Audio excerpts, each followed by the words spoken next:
Good morning बच्चों। आज हम आपकी पाठ्य पुस्तक बसंत से पाठ 11 जिसका शीर्षक है जब सिनेमा ने बोलना सीखा, इस पाठ का अध्ययन करने जा रहे हैं। इसके लेखक हैं प्रदीप तिवारी जी। इन्होंने इस अध्याय में सिनेमा के बारे में हमें बताया है कि हमारे सिनेमा ने पहली बार कब बोलना सीखा है। अब हम इस पाठ के परिवेश के बारे में जानेंगे। प्रदीप तिवारी के निबंध जब सिनेमा ने बोलना सीखा में भारतीय सिनेमा के इतिहास के एक महत्वपूर्ण पड़ाव को उजागर किया गया है। सबसे पहले तो ये समझ लें आप, जो ये अध्याय है वह क्या है, एक निबंध है। तो इसमें क्या है, इसको निबंध का रूप दिया गया है इस अध्याय को। और इतिहास में एक महत्वपूर्ण पड़ाव इसलिए बोला गया है क्योंकि यह हमारी पहली बोलने वाली फिल्म थी। यह निबंध मूक सिनेमा का अर्थ है बिना आवाज़ की फिल्म, के सवाक सिनेमा, इसका अर्थ है आवाज़ के साथ फिल्मों का निर्माण में विकसित होने की कहानी बयान करता है, जो शिक्षा की नज़र से भी अर्थवान है। हमारी जो पहली बोलती फिल्म आलम आरा बनाने वाले फिल्मकार थे, उनका नाम क्या था? अदरे शीर एम ईरानी। अदरे शीर ने 1929 में हॉलीवुड की एक बोलती फिल्म शोबॉट देखी और उनके मन में बोलती फिल्म बनाने की इच्छा जगी, जिससे उन्होंने हमारी पहली बोलती फिल्म क्या बनाई? आलम आरा बनाई। वे सभी सजीव हैं, सांस ले रहे हैं, 100% बोल रहे हैं। 78 मुर्दा इंसान जिंदा हो गए, उनको बोलते बातें करते देखो। देश की पहली स्वाक फिल्म आलम आरा के पोस्टरों पर विज्ञापन की ये पंक्तियाँ लिखी हुई थी। स्वाक का अर्थ होता है बच्चों बोलने वाली फिल्म। 14 मार्च 1931 की वह ऐतिहासिक तारीख भारतीय सिनेमा में बड़े बदलाव का दिन था। इस दिन पहली बार भारत के सिनेमा ने बोलना सीखा था। हालांकि वह दौर ऐसा था जब मूक सिनेमा लोकप्रियता के शिखर पर था। पहली बोलती फिल्म जिस साल प्रदर्शित हुई, उसी साल कई मूक फिल्में भी विभिन्न भाषाओं में बनी, मगर बोलती फिल्मों का नया दौर शुरू हो गया था। बच्चों, जो हमारी पहली फिल्म थी, बोलने वाली फिल्म थी, वह थी आलम आरा, जो 14 मार्च सन 1931 में रिलीज़ हुई थी। तो ये क्या है? भारतीय सिनेमा की क्या है? बदलाव की एक महत्वपूर्ण ऐतिहासिक तारीख है। इस तारीख में हमारी पहली बोलने वाली फिल्म रिलीज़ हुई थी। पहली बोलती फिल्म आलम आरा बनाने वाले फिल्मकार हमारे कौन थे? अदरे शीर एम ईरानी। उन्होंने 1929 में पहली बोलती फिल्म, हॉलीवुड की पहली बोलती फिल्म शोबॉट देखी और उनके मन में इच्छा जगी कि क्या कहते हैं, हमें भी ऐसी फिल्में बनानी चाहिए, हमारे भारतीय जगत में भी ऐसी बोलने वाली फिल्में बनानी चाहिए। क्योंकि इससे पहले हमारे यहाँ कैसी पिक्चरें बनती थी? मूक फिल्में बनती थी, मतलब जिनमें कोई आवाज़ नहीं होती थी, सिर्फ चलचित्र ही दिखाए जाते थे। तो पारसी रंगमंच के एक लोकप्रिय नाटक को आधार बनाकर इन्होंने अपनी फिल्म की क्या लिखी? एक पटकथा लिखी। इस नाटक के गाने वैसे ही लिखे गए जैसे वो थे। एक इंटरव्यू में अदरे शीर ने उस वक्त कहा था कि हमारे पास ना कोई संवाद लेखक और ना ही कोई गीतकार और ना ही कोई संगीतकार था। तो इन सब की शुरुआत कैसे हुई? वैसी हुई जैसे वो थे। अदरे शीर ने फिल्म के गानों के लिए स्वयं की धुनें चुनी, जो वो स्वयं लिखते थे। उन्होंने उस फिल्म के गाने वैसे ही लिखे। इस फिल्म में सिर्फ 3 ही इंस्ट्रूमेंट का प्रयोग किया गया था। इस फिल्म के गानों में सिर्फ 3 ही वाद्य यंत्रों का प्रयोग किया गया था, तबला, हारमोनियम और वायलिन। बस संगीत इन्हीं 3 चीज़ों का दिया गया था। और जब यह फिल्म रिलीज़ हुई तो इसमें किसी भी संगीतकार या गीतकार का नाम स्वतंत्र रूप से नहीं दिया गया था। जैसे अभी देते हैं कि संगीत किसने लिखा है, म्यूज़िक किसने दिया है ना, गीत किसने गाया है। तो उस समय इस फिल्म के संगीत और गीतकार का नाम स्वतंत्र रूप से नहीं दिया गया था। तो जो इस फिल्म के पहले पार्श्व गायक थे वह थे W.M. खान। इन्होंने जो पहला गाना गाया इस बोलती हुई फिल्म के लिए वह था दे दे खुदा के नाम पर प्यारे अगर देने की ताकत है। आलम आरा का संगीत उस समय डिस्क फॉर्म में रिकॉर्ड नहीं किया गया था। फिल्म की शूटिंग शुरू हुई तो साउंड के कारण ही इसकी शूटिंग रात में करनी पड़ती थी। मतलब आवाज़ के कारण ही हमें क्या करना पड़ता था, इस फिल्म की शूटिंग क्या करनी पड़ती थी, रात को करनी पड़ती थी, क्योंकि दिन में अधिकतर मूक फिल्में बनाई जाती थी जो दिन के प्रकाश में बनती थी। इसलिए आलम आरा की शूटिंग के लिए हमें क्या रात का ही समय लेना पड़ता था और इसमें हमें कृत्रिम प्रकाश व्यवस्था करनी पड़ी। तो जो आज लाइट, कैमरामैन ये चीज़ें होती हैं ना, तो इसकी शुरुआत भी क्या हम वहीं से करी कि मतलब रात को हमें कृत्रिम प्रकाश की व्यवस्था उसी से शुरू करनी पड़ी। आलम आरा के भविष्य के कई स्टार और तकनीशियन तो दिए ही। अदरे शेर की कंपनी तक ने भारतीय सिनेमा में लगभग 150 से अधिक मूक और 100 से अधिक बोलने वाली फिल्में बनाई। आलम आरा को अरेबियन नाइट जैसी फिल्मों में शामिल किया गया। उसकी तुलना किससे की गई? अरेबियन नाइट्स फिल्म से की गई।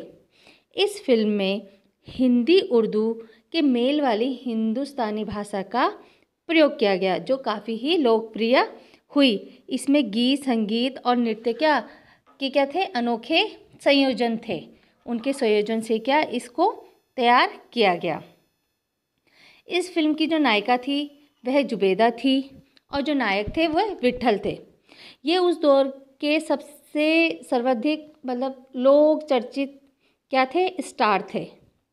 तो जब इनका चयन इस मूवी के लिए किया गया तो ये काफ़ी चर्चा में रहे। पर लेकिन दिक्कत कहाँ आई? जो इस फिल्म के हीरो थे उन्हें क्या उर्दू बोलने में दिक्कत आती थी। तो पहले तो उनका नायक के लिए चयन किया गया, परंतु उन्हें जब उर्दू बोलने में दिक्कत आने लगी तो उन्हें हटा दिया गया इस मूवी से। तो फिर इनकी जगह किसको रखा गया?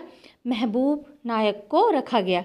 जिससे क्या हुआ, जो विट्ठल ही जी थे वह क्या हो गए? नाराज़ हो गए और उन्होंने क्या करा? अपना हक पाने के लिए उन पे मुकदमा कर दिया। तो जब उस दौर में मुकदमा हुआ तो उस दौर के मशहूर वकील थे वह थे मोहम्मद अली जिन्ना, जिन्होंने विट्ठल जी की तरफ से यह मुकदमा लड़ा और वह क्या हुए? इस मुकदमे को जीत गए। विट्ठल जी इस मुकदमे को जीत गए। उनकी कामयाबी आगे भी जारी रही। मराठी और हिंदी फिल्मों में वे लंबे समय तक नायक और स्टंटमैन के रूप में सक्रिय रहे। इसके अलावा आलम आरा में सोहराब मोदी, पृथ्वीराज कपूर, याकूब और जगदीश सेठी जैसे अभिनेता भी मौजूद रहे। आगे चलकर जो फिल्मोद्योग के प्रमुख स्तंभ बने। मतलब ये वह लोग हैं जिन्होंने क्या भारतीय सिनेमा को एक अच्छी पहचान दिलाई है, जो हमारे भारतीय सिनेमा के क्या हैं? प्रमुख स्तंभ। यह फिल्म 14 मार्च 1931 को मुंबई के मैजेस्टिक सिनेमा में प्रदर्शित हुई और यह फिल्म कम से कम 8 सप्ताह तक हाउसफुल चली और इतनी भीड़ थी कि यह पुलिस को नियंत्रण करना बहुत मुश्किल हो जाया करता था। कई समीक्षकों का ऐसा कहना है कि ये भड़कीली सी फिल्म थी, तो इसे भड़कीली फिल्म क्या करार दिया गया। मगर दर्शकों के लिए ये फिल्म एक अनोखा अनुभव भी थी, क्योंकि ये क्या थी? पहली बोलने वाली फिल्म थी और यह फिल्म 10,000 फुट लंबी थी और इसे 4 महीनों की कड़ी मेहनत से बनाया गया था या तैयार किया गया था। बोलने वाली फिल्मों के लिए पौराणिक कथाओं, पारसी रंगमंचों के नाटकों, अरबी प्रेम कथाओं को विषय के रूप में चुना गया था। ठीक है, जो पहले हमारी जो बोलने वाली फिल्में शुरू हुई उसमें पौराणिक कथाएं, पारसी रंगमंच के नाटक, प्रेम कथाओं को विषय के रूप में चुना गया था कि मतलब इन्हीं के ऊपर क्या बनाई जाएंगी? फिल्में बनाई जाएंगी। इसके अलावा सामाजिक विषयों पालने वाली फिल्में भी बनी। ऐसी ही एक फिल्म थी खुदा की शान। इसमें एक किरदार क्या था? महात्मा गांधी जैसा था। इसके कारण बोलने वाली फिल्मों में स्वाग सिनेमा को ब्रिटिश प्रशासकों की तीखी नज़र का सामना करना पड़ा, क्योंकि उन्होंने क्या करा था? उसमें महात्मा गांधी जैसा किरदार दिया था और उनके बारे में भी उसमें बताया था। स्वाग सिनेमा के नए दौर की शुरुआत कराने वाले निर्माता निर्देशक अदृश्य इतने विनम्र थे कि जब उन्हें 1956 में आलम आरा के 25 वर्ष पूरे होने पर सम्मानित किया गया और उन्हें भारतीय स्वाग फिल्मों का पिता कहा गया, तो उन्होंने उस मौके पे कहा कि मुझे इतना बड़ा खिताब देने की क्या कोई ज़रूरत नहीं है, क्योंकि मैंने तो कुछ किया ही नहीं है। मैंने तो बस देश के लिए क्या दिया है, अपना एक योगदान दिया है जो हमारा कर्तव्य बनता है। जब पहली बार सिनेमा ने बोलना सीख लिया, मतलब सिनेमा ने बोलना सीख लिया का अर्थ है कि जब हमारी पहली बोलने वाली फिल्म बनी, तो सिनेमा में काम करने के लिए क्या पढ़े लिखे अभिनेता अभिनेत्रियों मतलब हीरो हीरोइन की क्या ज़रूरत भी होने लगी, क्योंकि अब हमें क्या बोलने पड़ते थे, संवाद भी बोलने पड़ते थे, मतलब डायलॉग भी बोलने पड़ते थे, और सिर्फ अभिनय करने से काम नहीं चलने वाला था। मूक फिल्मों में क्या होता था कि जैसे पहलवान जैसे शरीर वाले, स्टंट करने वाले, उछल कूद करने वाले अभिनेताओं से काम चल जाया करता था, लेकिन जो ये बोलने वाली फिल्में थी इनमें क्या था, अब डायलॉगों की कद्र होने लगी थी और जो गाने होते थे उनकी भी क्या धीरे धीरे कद्र होने लगी थी।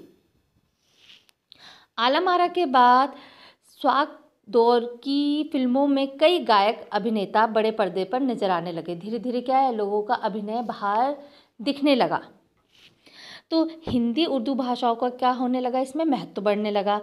सिनेमा में देह और तकनीक की भाषा जगह जन प्रचलित बोलचाल की भाषाओं का दाखिला हुआ।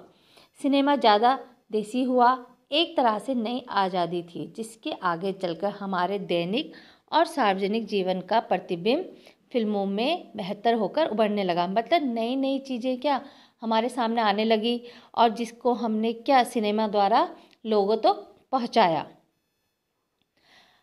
अभिनेता अभिनेत्रियों की लोकप्रियता का असर उस दौर के दर्शकों पर खूब पड़ रहा था। जब नई नई ये चीज़ें आ रही थी तो उस दौर के लोग क्या उन चीज़ों को खूब देख रहे थे और अपने जीवन में अपना रहे थे।